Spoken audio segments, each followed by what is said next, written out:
So, ito yung Todo Mon application natin. So, meron tayong types ng pagla-login. So, login as passenger and login as driver. So, unahin natin yung login as passenger. So, kung meron ka nang account dun sa phone mo, pag diniretso, ano yung email, diretso papasok ka na. So, dito lang sa passenger, makikita mo lang dito is yung tricycle queuing. So, makikita mo dito kung ilan yung naka-register sa barangay and ilan pa yung nandoon sa may Lawa Terminal. So, proceed tayo sa pagla-login as driver. So, pag login as driver, kung meron ka ng account, pwede ka na magdiretso, login, and if wala naman, sign up. So, try natin gumawa ng bagong account. So, ang hinihingi sa una is personal information ng driver. So, yung first name nila, try natin is Jose. Middle name, di naman siya required, so pwede nang skip. So, last name, Rizal. So, next natin. So, ang next is tricycle information.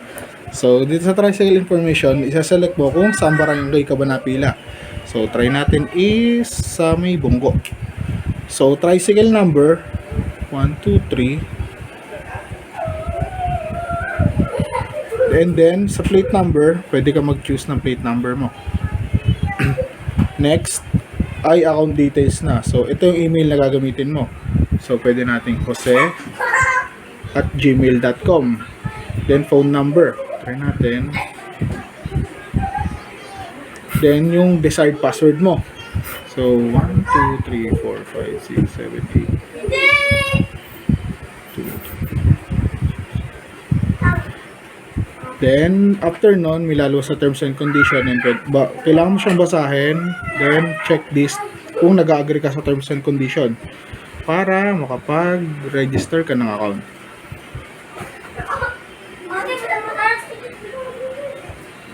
So, yun, nakapag-register na account. So, try natin i-login.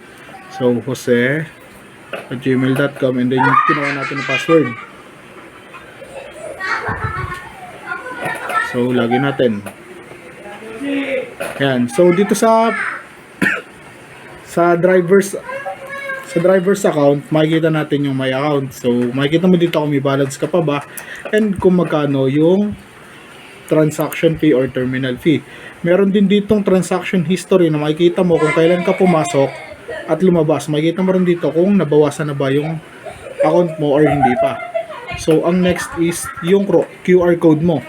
So, pwede mong i-view yung QR code details mo. Makikita mo dito kung nasa queue ka na ba or wala. Din yung name mo. Then, pwede mo siyang i-add sa gallery yung QR code mo. And then dito, kagaya sa passenger, makikita mo yung availability ng tricycle doon sa Lawa Terminal. Then yung last is about na sa account mo. So dito sa account details mo, pwede ka mag-reset ng password, pwede ka mag-change ng language, and tignan mo ulit yung terms and policies. So dito sa language, pwede natin siyang baguhin as Filipino. Check natin. So yun, makikita nyo, nag-check yung language niya. So, ayun yung nilalaman ng application namin. Okay na. So, dito naman, ito naman yung pinaka-administrator website natin. Ang pinaka-purpose nito, ito yung parang pinaka-magiging controller dun sa database ng pinaka-buong system natin. So, dito, dahil i-deploy namin ito, gumawa na kami ng mga account na pwedeng magamit ng mga clients namin.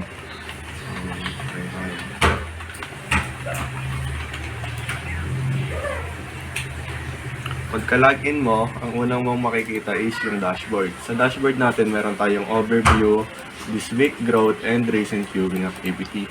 Sa overview, ang pinaka makikita mo is yung current terminal fee, which is 10 pesos.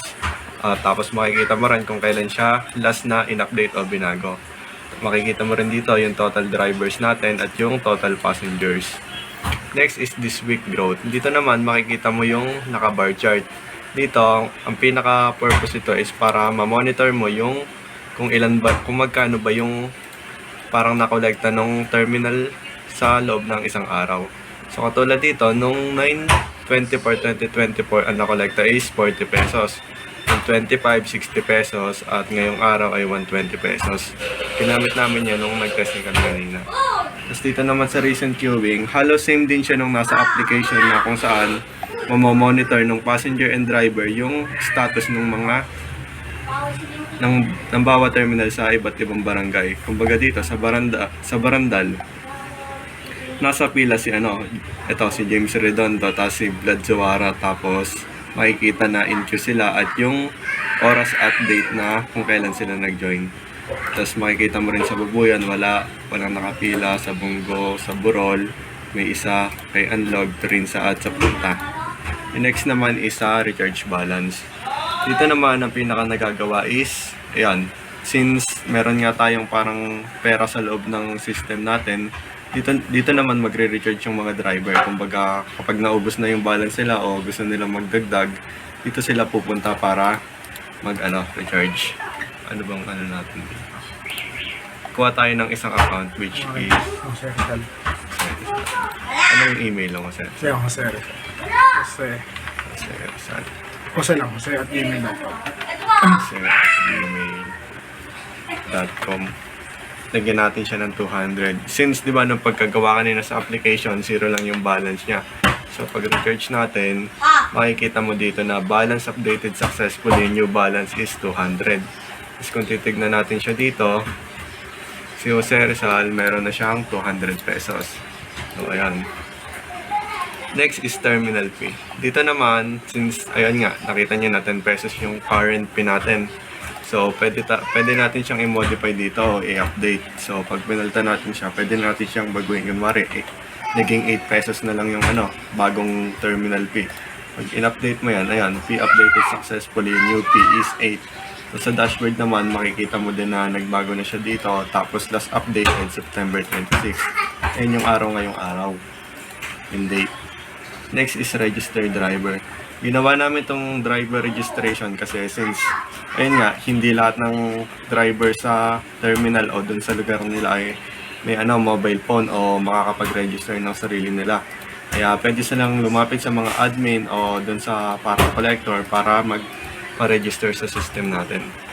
So magta-try tayo dito. Serisan na lang.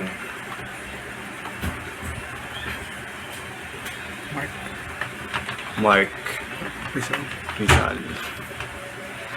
Siya ay taga kay Unlog. Plate number.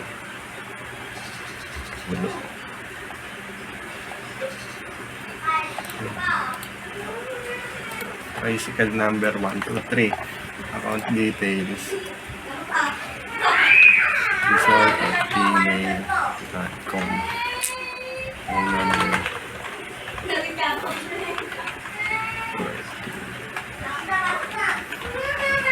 Pag na-fill up mo na yan lahat, halos same lang yan nung registration dun sa mobile app. So, pag register, maghihintay ka lang ng saglit. Then, boom! Registration successfully. Okay. Nagana ta. Next naman is QR code scanner. Ito naman, ginawa lang namin for testing para lang makita namin yung status ng camera namin. Since, ayan, para lang ma-monitor. Tatanggalin na rin namin if ever. Tapos dito naman sa databases, makikita mo yung billing records. Ayan, makikita mo kung sino yung mga nag-recharge. Tulad nito, yung kanina si kay Jose Rizal. Diba binigyan natin siya ng 200 pesos. Ayan, mapupunta yan dito. Makikita mo dito lahat ng nag-recharge. Sa drivers naman, ito, makikita mo dito kung yung lahat ng registered drivers sa system natin. Sa passengers, makikita mo dito kung sino yung mga gumagamit ba ng application natin na passenger ang role. Sa queuing transaction naman, makikita mo dito yung, ayan, yung mga transactions ng queuing. Since ito, nag-try kami kanina, makikita mo yung nag-join, nag-leave, nag-join, tsaka yung mga, basta yung gumamit ng pinaka-system natin, yung hardware, para makapag-toggle sila ng maglabas-pasok doon sa terminal queuing. Tapos website users, dito naman yung parang pinaka-owner ng admin kung ano, yung email nila, kung kailan sila kinreate, tapos yung role nila. Yun lang. Tapos, yan. Log out. So, balik tayo dun sa account kanina na si Jose Rizal. So, di ba kanina, zero yung balance niya. And napaliwanag naman sa admin na niloadan siya ng 200. So, makikita natin sa billing na nadagdagan siya ngayong araw. So, tingnan natin. Ito yung generated QR niya. And tingnan natin kung nasaan nga ba siya. So, tingnan natin. Barangay Bungo siya nakaregister. So, check natin yung Barangay Bungo. So, 0 out of 2. Ibig sabihin, merong dalawang nakaregister sa Bungo pero walang nakapila. So, try natin i-try yung ating hardware. So, ito yung generated QR niya. So, try natin dun sa entrance. So, ito yung entrance natin na hardware. So, try. And makikita natin dito yung mga cameras. So, try natin scan.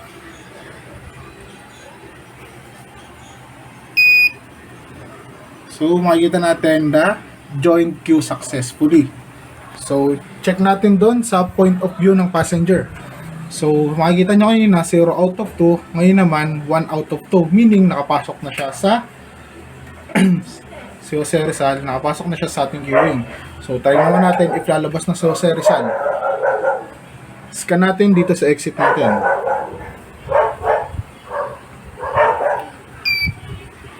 So, makikita nyo is left queue successfully. Then, check din natin dun sa ating application. So, makikita natin sa Bungo queuing list, wala na siya. Then, balik natin dun. 0 out of 2 na ulit. So, it means, nakaalis na siya. So, tignan natin ngayon sa ating application. Balik tayo sa application. So, gaya kanina, 192 na lang yung balance niya na kaninang 200. So, makikita natin dito yung transaction history. Kung, di ba, nakita natin pumasok siya, nabayin na siya ng 8. Paglabas niya ng queue, nakikita din kung kailan. So, ayun yung ating entrance and exit na hardware.